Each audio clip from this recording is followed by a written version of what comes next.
saya bernikop ya, saya tiba-tiba menyadari semua orang itu melakukan yang dilakukan perempuan-perempuan bernikop gitu ya, dan lebih jauh lagi yang dilakukan oleh kaum muslim sehari aja 5 kali cuci tangan, cuci muka dan sebagainya ya. Kemudian menutup wajah, tidak bersentuhan gitu. Jadi saya tuh senyum gemeter gitu ya. Sementara orang-orang tuh berebutan masker ya, berebutan masker. Saya inget tuh tahun lalu sampai nggak ada gitu ya, sampai mahal sekali harganya. Sementara saya masker saya banyak banget gitu. Jadi saya kalau pakai nikop itu kalau ke kalangan orang-orang yang familiar dengan nikop, tapi kalau ke orang yang tidak familiar dengan nikop saya pakainya masker gitu. Saya punya banyak masker, jadi saya tenang-tenang di rumah. Terus saya ya Allah, saya takjub ya. Allah itu dengan skenario-nya membuat orang tidak aneh lagi melihat saya gitu, nggak aneh lagi. Jadi mereka nggak ngeliatin lagi orang semua juga nutup muka gitu ya. Sampai saya waktu itu bikin status gitu, welcome to my world gitu. Saya benar-benar tiba-tiba ya Allah merasa nyaman sekali gitu ya, welcome to my world, inilah gitu.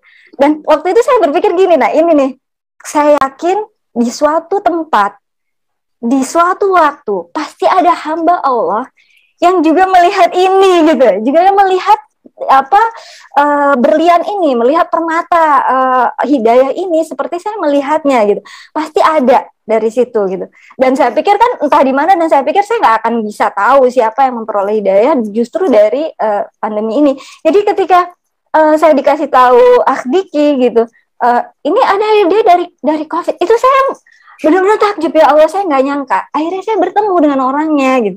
Saya bertemu dengan orang yang sama gitu, melihat itu sebagai hidayah. A'udzu billahi minasyaitonir rajim.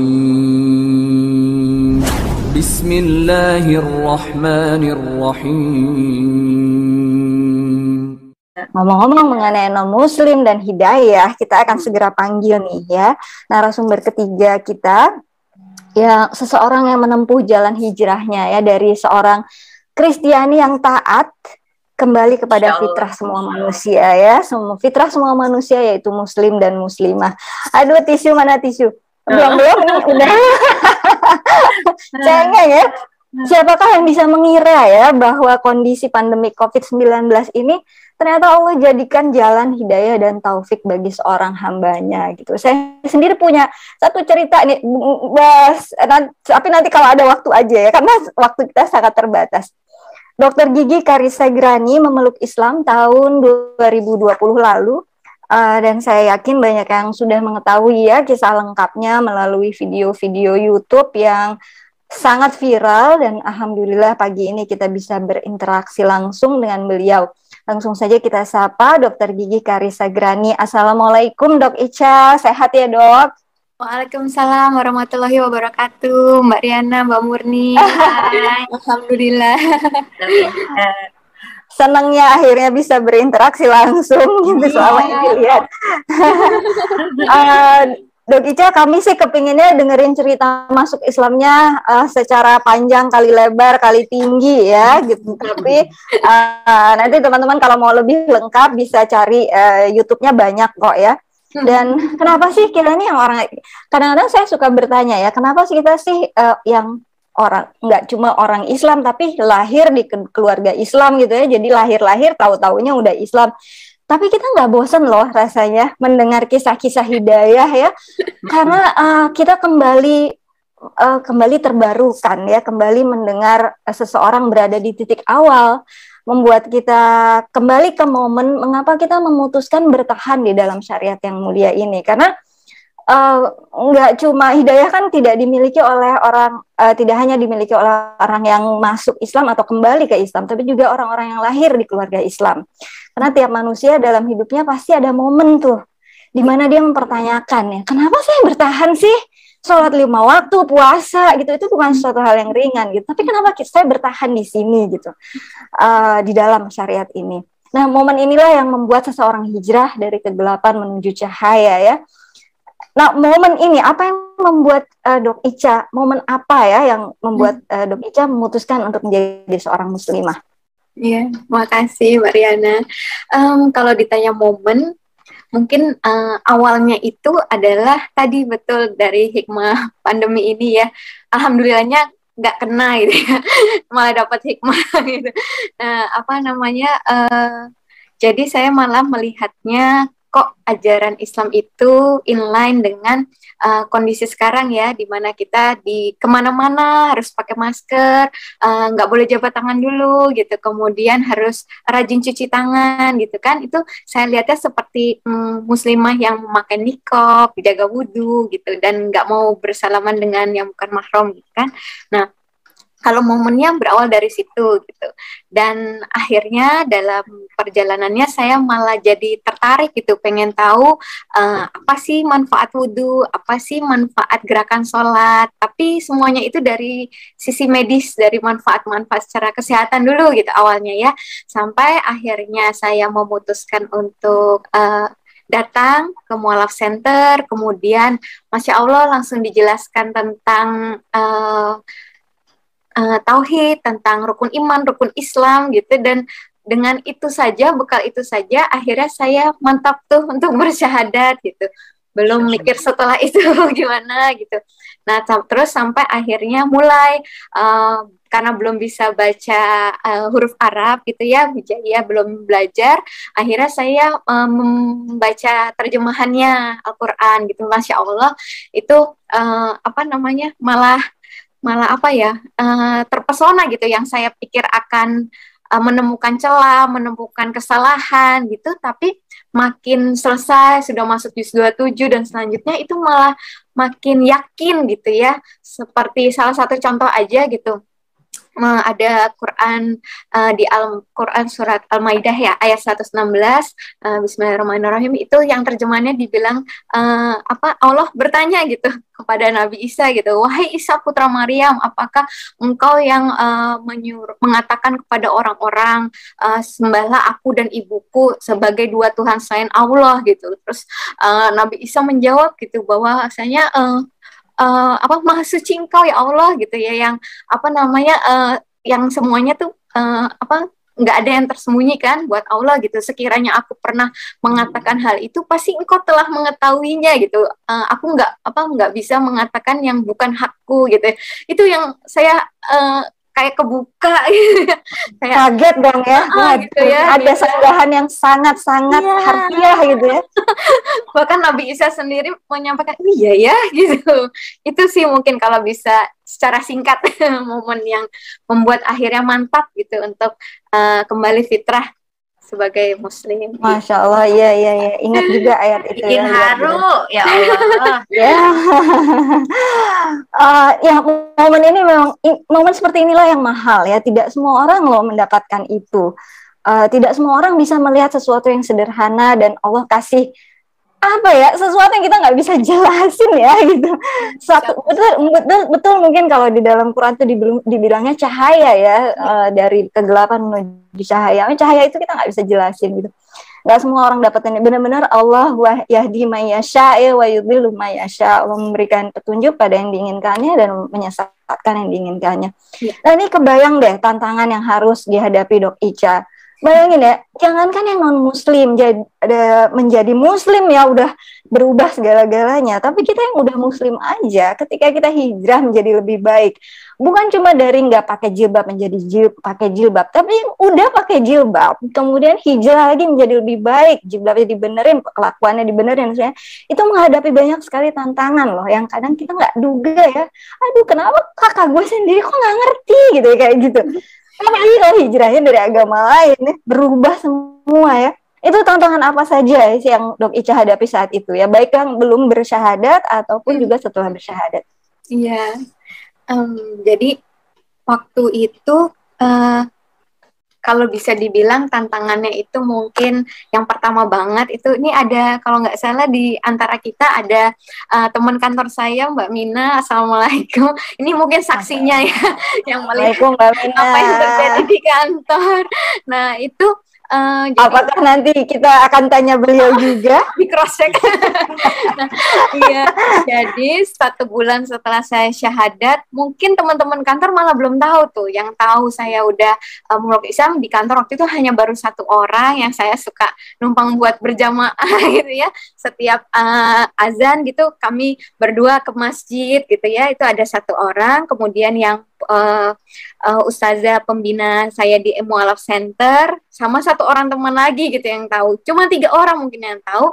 Nah, di situ saya mengalami tantangan pertama, yaitu ujian penipuan masker. Nah, waktu itu waktu awal pandemi kan harga masker satu box tuh bisa 350 sampai 500 ribu. Nah, kebetulan saya ditawari salah seorang itu harga 180 ribu per box. Saya pikir kan, wah lumayan nih, mungkin bisa bantu teman-teman juga gitu di kantor yang lagi kesulitan gitu.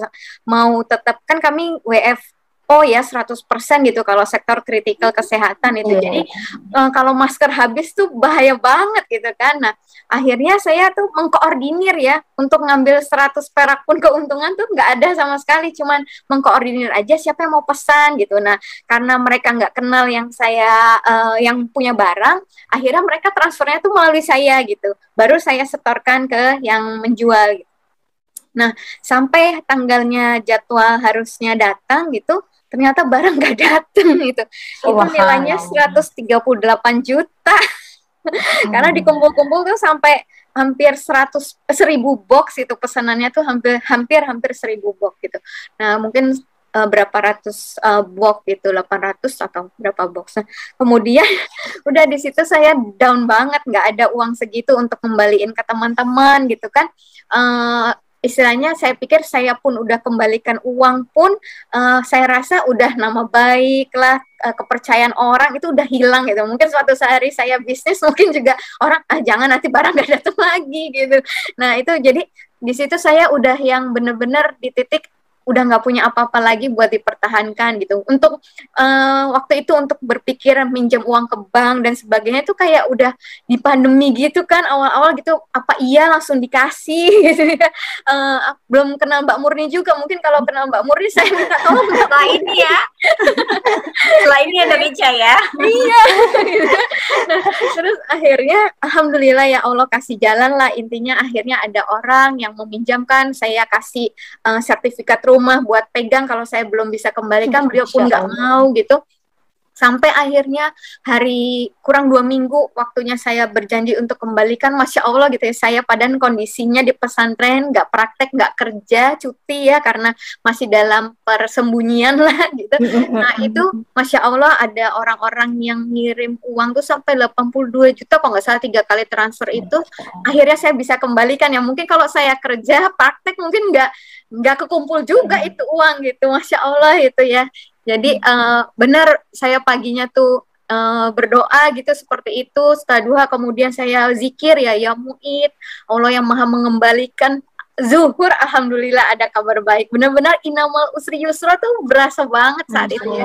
Itu mungkin tantangan pertama gitu. Tantangan kedua pastinya gitu ya, ketika saya baca lagi Quran surat Al-Baqarah ayat 221, saya istilahnya Allah nggak ridho ya kalau saya masih dengan melanjutkan pernikahan dengan yang non muslim gitu. Jadi akhirnya saya ya udah demi dapat ridho Allah, saya membulatkan hati, memantapkan hati untuk memutuskan nggak melanjutkan rumah tangga dengan mantan suami yang masih non muslim gitu. Dan efeknya pastinya kan ke anak-anak ya, pertama kali yang paling besar itu. Mungkin itu tantangannya. Dan ya setelah itu ya makin kesini, benar tadi kata Mbak Riana, kalau misalnya kita udah dapat hidayah, memang yang awalnya mungkin dari Allah ya semata-mata gitu, dan hanya yang kepada yang Allah kehendaki, dan hanya Allah juga yang tahu siapa yang mau diberi petunjuk gitu. Untuk selanjutnya itu ada juga hidayah yang betul-betul kita yang benar-benar kayak menjemputnya gitu ya. Ketika kita tahu sesuatu ilmu gitu, kita tahu oh Allah perintahkan seperti ini gitu. Termasuk tadi yang dibicarakan Mbak Murni, kita pengen semakin kafah ya di dalam Islam, kita nggak mau riba-riba lagi gitu kan. Nah itu sih tantangannya ketika saya mulai tuh Mbak Murni memindahkan dari rekening ya masih ada sih yang konvensional karena ada hal-hal tertentu yang saya masih memakai itu, tapi bentuk ikhtiar saya mungkin ya udah saya cobalah buat taat, saya buka rekening syariah gitu ya, gitu, karena saya mau nanti taruh buat tabungan haji gitu dan sebagainya gitu. Jadi baru dari situ sih mungkin belum sempurna lah gitu. Masih juga sampai hari ini terus terang mobil saya masih kurang setahun lagi kreditannya gitu. Tapi ya insya Allah setelah ini nggak mau kredit lagi seperti itu. Iya, mungkin perubahan lifestyle ya, perubahan lifestyle yang luar biasa tuh ya. Betul. Bayangkan pernikahannya aja harus batal ya, itu bahkan tidak cerai tapi batal udah lenyap gitu ya. Terus kemudian makan harus halal sekarang gitu. Jadi perubahan lifestyle yang luar biasa ya. Nggak lagi mengambil bunga bank, harus pindahin rekening gitu ya. Iya, saya udah dikode-kode ini dari sama host untuk dipercepat. Saya nggak mau. Ya oke. Sebenarnya sih mau nanya lagi, cuma nanti ya kali kita simpan untuk kajian berikutnya kali ya. Saya mau nanya terakhir untuk ke Dok Ica, gimana rencana dan harapan Dok Ica ke depan nih? Gimana Dok? Ya. Kalau ditanya rencana sama harapan, tadi karena ini tadi lagi ngomongin tabungan haji dan umroh, ya insya Allah saya tadi senang udah dengar kabar, udah dibuka ya umroh buat ke sana gitu. Insya Allah gitu dimudahkan Allah untuk bisa ke sana. Kemudian harapannya ya itu tadi, walaupun memang hidayah semata-mata milik Allah, ya semoga saya juga teman-teman di sini kita semua bisa jadi sebabnya orang-orang lain yang mungkin belum kembali ke fitrah bisa mendapat hidayah dari Allah gitu ya. Amin amin ya robbal alamin. Mungkin itu Mbak Riana.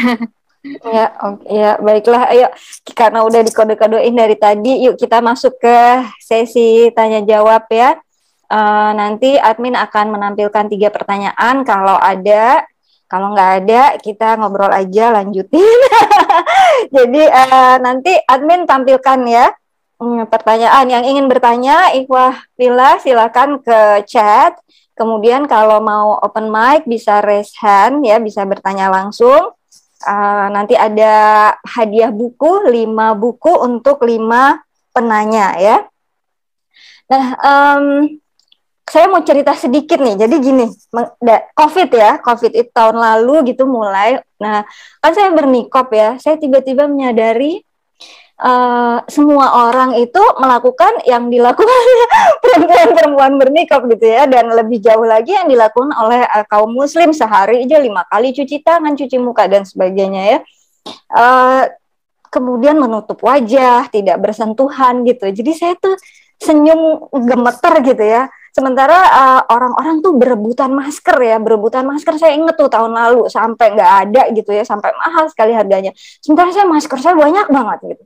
Jadi saya kalau pakai nikop itu kalau ke kalangan orang-orang yang familiar dengan nikop, tapi kalau ke orang yang tidak familiar dengan nikop saya pakainya masker gitu. Saya punya banyak masker, jadi saya tenang-tenang di rumah. Terus saya ya Allah, saya takjub ya. Allah itu dengan skenarionya membuat orang tidak aneh lagi melihat saya gitu, nggak aneh lagi. Jadi mereka nggak ngeliatin lagi, orang semua juga nutup muka gitu ya. Sampai saya waktu itu bikin status gitu, welcome to my world gitu. Saya benar-benar tiba-tiba ya Allah merasa nyaman sekali gitu ya, welcome to my world, inilah gitu. Dan waktu itu saya berpikir gini, nah ini nih, saya yakin di suatu tempat, di suatu waktu pasti ada hamba Allah yang juga melihat ini gitu, juga melihat berlian ini, melihat permata hidayah ini seperti saya melihatnya gitu. Pasti ada dari situ gitu. Dan saya pikir kan entah di mana, dan saya pikir saya nggak akan bisa tahu siapa yang memperoleh hidayah justru dari pandemi ini. Jadi ketika saya dikasih tahu Diki gitu, ini ada dia dari COVID, itu saya benar-benar takjub ya Allah, saya nggak nyangka. Akhirnya saya bertemu dengan orangnya gitu. Saya bertemu dengan orang yang sama gitu, melihat itu sebagai hidayah. Baik, pertanyaannya udah ada dari Abdul Rahman. Pertanyaannya, bagaimana Dr. Ica bisa kuat hatinya untuk menjadi seorang mu'alaf? Tafadhali. Iya, makasih. Jangan-jangan Mbak Riana yang saya lihat waktu itu ya? Sampai hari ini saya bersyukur banget, saya sampai bilang ya Allah pengen banget ketemu orang itu gitu. Dan itu berarti salah satu doa Mbak Riana juga yang dijawab Allah ya. Itu cerita yang belum kita tahu tuh, nanti ya dijawab dulu deh sekarang pertanyaan dari Kak Abdul Rahman. Masya Allah. Iya, jadi kalau ditanya gimana bisa kuat, mungkin ya sebenarnya sih sebagai manusia ada kalanya kayak aduh nggak tahu ujungnya gimana, gelap gitu dan sebagainya, tapi alhamdulillah kalau kita dekat dengan Quran gitu ya, surat cintanya dari Allah itu hati jadi lebih tenang sih, karena kita kan baca janji Allah ya. Waktu itu saat saya ketakutan sekali dan sebagainya, justru saya seperti pop up gitu ya ayat dalam Quran yang dari Quran surat Fusilat surat 41 ayat 30 sampai 33.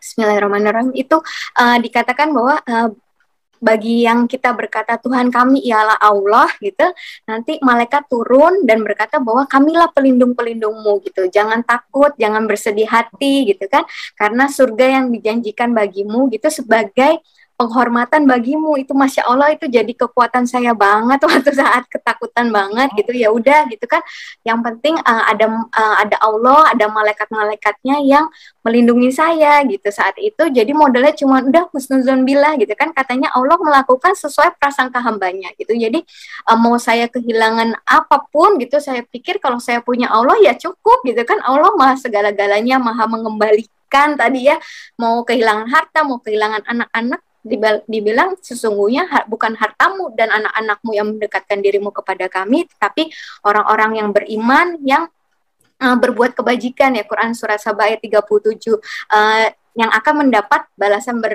berkali-kali lipat dan akan aman sentosa di tempat-tempat yang tinggi. Jadi mungkin kalau bisa dibilang ya itu, kalau kuatnya itu kekuatannya karena dari membaca Quran mungkin ya. Karena saya udah yakin kalau Quran itu benar, Quran itu berasal dari Allah, Quran itu dijaga sendiri oleh Allah. Jadi ya udah yakin aja sama janji Allah di dalam Al-Quran.